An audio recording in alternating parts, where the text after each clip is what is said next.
Hi, I'm Autumn Toelle Jackson. I'm an assistant field manager in the Andrews resource area of the Burns District in Eastern Oregon. That's a new position for me. Prior to that, I was a rangeland management specialist, and I've had the opportunity to work with the same permittees since 2011. One of those permittees was Stacy Davies with Roaring Springs Ranch. And so we've been able to work pretty cooperatively with them. Unfortunately, we weren't able to have a representative from the ranch come today, so hopefully I can represent them well. I'm sure there's a few people who could correct me if I don't. So our outcome-based grazing authorization is a little bit different, and I'm going to kind of touch on a lot of things and try not to go too far down any rabbit trails. So if you'll bear with me a little bit. So our demonstration area is covering 3 of Roaring Springs Ranch's allotments. The South Steens allotment is the kind of blue-lined group there further north. And then that bottom chunk is South Catlow and Basque Hills allotments. In between those 2 blue areas, you see white, and that is ranch-owned property. So we're kind of on both extremes. The total acres is just about 200,000. So we're looking at a decent chunk, not quite a million acres, but we're covering quite a bit of the land there. The South Steens allotment is one of the allotments we're focusing on. The focus in these areas, we have a few riparian areas. We have wild horses. So of course we have wild horse and livestock interactions. We're in the juniper belt. We have juniper encroachment. We don't have a ton of annual grass, but we do have enough that it is definitely a risk for the allotment. Post-fire recovery is always a concern because of the annual grass species there. And we do have an AMP and are working on implementing it. A few other things not on that list include wilderness. So the orange on the map there, you see kind of it's in 2 different areas, is our Steens Mountain Wilderness. The part in the lower corner within the allotment is wilderness that we're allowed to graze. The rest of the wilderness that you see out there is actually a no livestock grazing area, which was established with the Steens Act. We also deal with wilderness study areas, which is the darker tan color there. So that adds a few restrictions to us that we have to work within, and does change some of our proposed alternatives when we were doing our NEPA. So in 2014, we completed the South Steens Allotment Management Plan. It was actually initiated in 2006, and it went through multiple range specialists, multiple managers, a lot of policy changes in that time. So you can see that's a really long process. We also had to coordinate with the Steens Mountain Advisory Council, which was part of the Steens Act again. And it includes representatives from diverse interests. There's permittees, there's landowners, there's wildlife, recreation, both motorized and non-motorized, there's environmental organizations. And so we had to work with that group to get buy-on for this AMP and this project. The key components of this allotment management plan, and really any allotment management plan we do on our districts, are the mandatory terms and conditions on the permit and sections on adaptive management and flexibility. So this is a lot to read. I'm not gonna read it all. But the main parts is you will see at the very top there's a line there. That is what their permit looks like. It is one single line designating the allotment, not individual pastures. The season of use is April 15th through October 31st. After working with Stacy at Roaring Springs Ranch, we decided that with the elevation factors there, we didn't need to open up that season of use any more than that. So that's why it's not longer. Like Catherine said, just because we have that window doesn't necessarily mean we have grazing occurring within the allotment on that entire window. Adaptive management, how we wrote it into the AMP, and this is just chunked right out of the AMP, is really we need to provide for those uncertainties. Anybody who runs a cow or works on the land knows that you can't tell if you're going to have a drought year or a productive year or cold temperatures, late spring or early spring, and you need to be able to adjust for those. So we try to write in adaptive management that allows us to make adjustments for those uncertainties to meet our ecological objectives. It is focused on monitoring, but sometimes that monitoring doesn't have to be that difficult. Sometimes it's, let's see what the snowpack looks like. Let's see what the temperatures are. Let's go out and see if there's grass greening up. But that monitoring is just as important as the more formal monitoring. This adaptive management allows for us to change, and not just these things, but allows for us to change the grazing rotation, timing, season of cattle grazing, livestock numbers. We have quite a bit of flexibility to work in this depending on what we need to address. Flexibility is another thing we talk about. As a rangeland management specialist, I really want to help the permittees meet their operational goals, objectives, and I expect them, or I want to work with them and cooperate with them as much as possible, and having this flexibility in there really allows us to do that. And we can have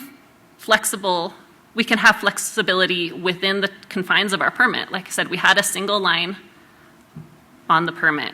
We didn't specify when we could use certain pastures or how many AUMs had to come out of specific pastures. So that gives us a lot of freedom to really change how we need to. Often, the flexibility the permittee needs is completely in line with what we want to do as the BLM.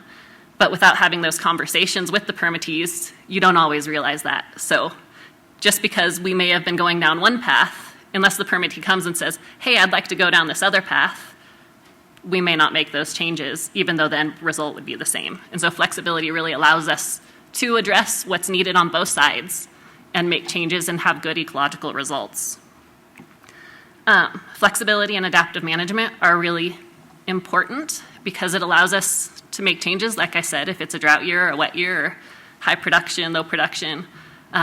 Also helps us adjust as we need to wild horse numbers. If you're, let's say, 800 head over the appropriate management level, you're going to have to make some adjustments. If horses, for whatever reason, are gathering around one water hole, maybe we can move livestock grazing to a different area. We want to find solutions that work for both the BLM and the permittee, and so that's a real key of what we've written into the documents. We try to limit, we have the AUMs that are on the permit, so of course we're limited by that, and then in our office we also use a 50% ocular utilization limit. And so that allows us to, if we have a high production year, sometimes we can get more AUMs out of those pastures than if we have a low production year, we might have to come off early just to make sure that we're leaving enough forage for a cover and for our other resource needs. In South Steens, we set up through our AMP and through some other NEPA projects, different vegetation treatments, water developments, some spring protection. All of the projects that we do within that allotment, we work cooperatively with the permittee, with Roaring Springs Ranch. We found that you can't just look at grazing, you can't just look at juniper, you can't just look at cheatgrass, because none of those dynamics can be separated out from the other completely. And so it's important for us to have a whole picture and to do what we can to address each of those. So this is South Steens.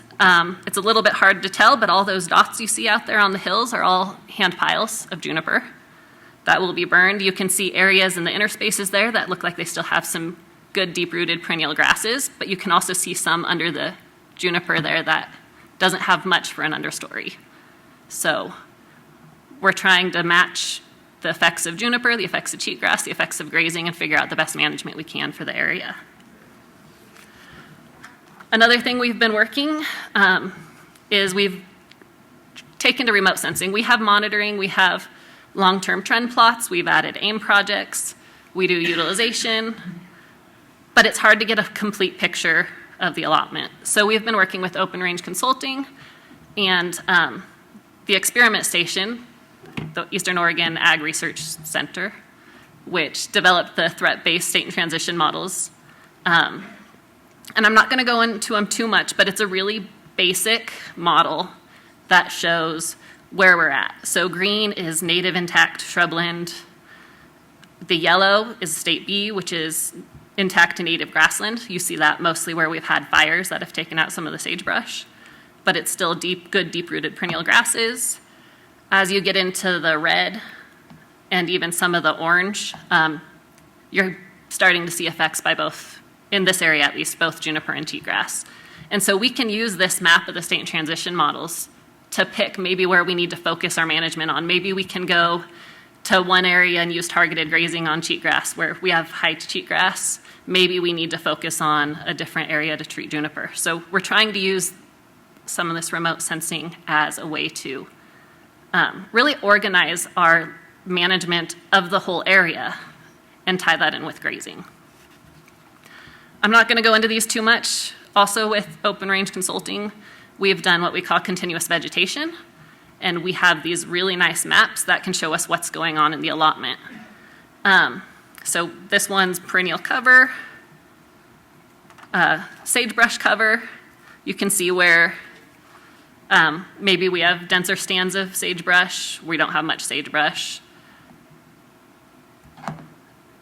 This is juniper cover. You can actually see kind of in the northern part, there's some pretty sharp lines there. That's where we've done juniper cutting in the past. So we can see where our treatments and how they're affecting and how they're looking at across the landscape. Annual grasses. So this can help us plan for if there is a fire, maybe areas where we need to seed specific species or where we need to make sure we spray.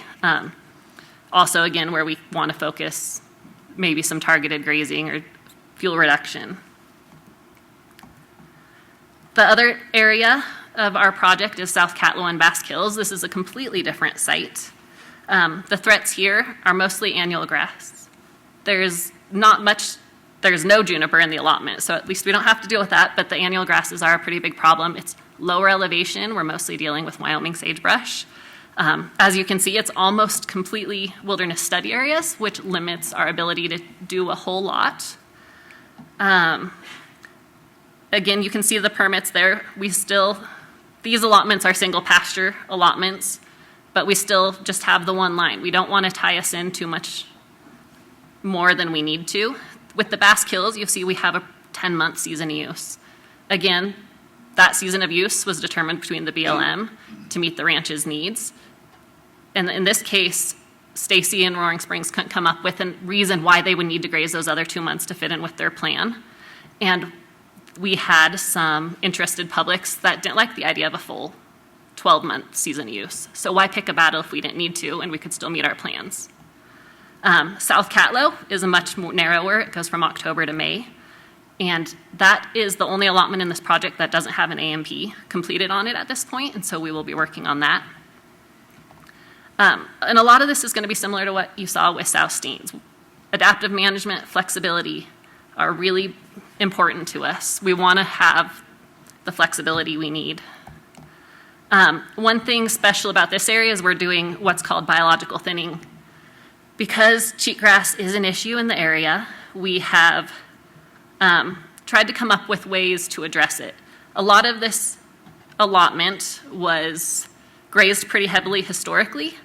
There's not a whole lot of perennial grasses. Also, there hasn't been much disturbance in the sagebrush, so we have a pretty thick sagebrush cover on top and not a whole lot of understory. And in some places where we do have an understory, it's annual grasses. So we're trying to, one, prevent a catastrophic wildfire from coming, but also to try to figure out what we're going to do when one does come.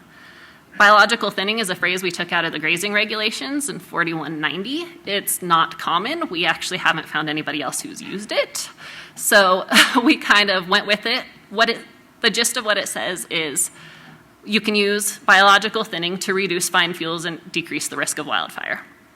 And so we've actually kept it separate from the grazing permit. We authorize it as free use because the benefit is really to the BLM. We designate an area where we want them to focus their use on. We still have that 50% maximum utilization level on perennial grasses, but we don't tie AUMs to it. Because if they're gonna graze cheatgrass, I don't care how many AUMs they take out of it. We graze it when the perennial grasses are dormant because we don't wanna cause additional damage to those grasses that may be present in the interspaces.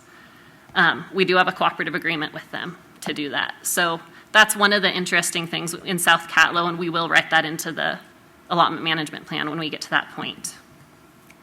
That's just a picture. The one in the upper corner is after regular permitted grazing, but before biological thinning, and the bottom corner is after biological thinning. So it may not be a huge difference, but hopefully it might help a little bit. We've done the same threat-based state and transition models and the continuous veg mapping. You saw in the last picture there was a big black area. This one has a big red area. That doesn't necessarily mean things are bad there. That means, in this case, that's an alkali lake. We don't expect there to be habitat. We don't expect there to be perennial grasses. So we like remote sensing. We can get a lot of information out of it, but you still have to remember that you need to look at your ecological site descriptions. You need to look at what's actually on the ground and recognize that it is just a model. So it's going to have some errors in it. But having this picture and being able to talk about this picture is way better than holding up a map that has 20 plots on it for 100,000 acres. I'm going to skip through this because I've been told I only have a few minutes. So our challenges have mostly been time. Like I said, I've been the range con for quite a while, but there's other priorities. There's always other stuff going on. Baseline data, we had our historic trend plots that we have a decent amount of monitoring from, but having that full landscape scale picture is something that's new to us. So this remote sensing data, these maps that I just showed you, are pretty new, and we're going to be able to use that as kind of a baseline to really monitor the long-term effectiveness. We've also struggled with smart objectives because sometimes finding smart objectives that are appropriate for the short term are very difficult to get ones that are actually meaningful for how we're going to manage livestock grazing. The main thing that worked is we have good cooperation and coordination. We sit down, I say, Stacy, what do you need? And we try to make it work within our policy and regulations. And we already are going into it knowing that we have the same goals. We want to have ecological, healthy landscapes that can promote sustainable livestock grazing. So knowing those goals in mind, we're open to trying to find any way to get there. We don't want to look just at cutting numbers. We don't want to look just at doing one thing or another thing. It's a combination. Sometimes there's a lot of answers. Sometimes there's not any good ones. Sometimes it takes a lot of trial and error. But that's what's worked really good with us. So you might be asking, what does this have to do with outcome-based grazing? All of this was pre-outcome-based grazing. So there is a little bit of a misconception that you can't have adaptive management and you can't have flexibility in your grazing permits under our current rules, which isn't quite accurate. But where we've failed is we haven't shared it as a BLM with other offices that may not see it, and we haven't really given the permittees credit that they deserve for making those good suggestions. It's normal for the permittee to call me up and say, hey, I saw this condition out on the range, I'd like to make this adjustment. I say that fits within what we have, go ahead, but then where does that get documented? And so we've really failed by giving permittees credit where they need it, and the outcome-based grazing project really is going to help not just give them an opportunity for more flexibility, but really help prove that they are actually good land stewards. Because before we can say it, but generally people don't like it when you say we're the government, trust us. So being able to prove it is really the main reason why Stacy wanted to sign on to the outcome-based grazing project. So that's what I have.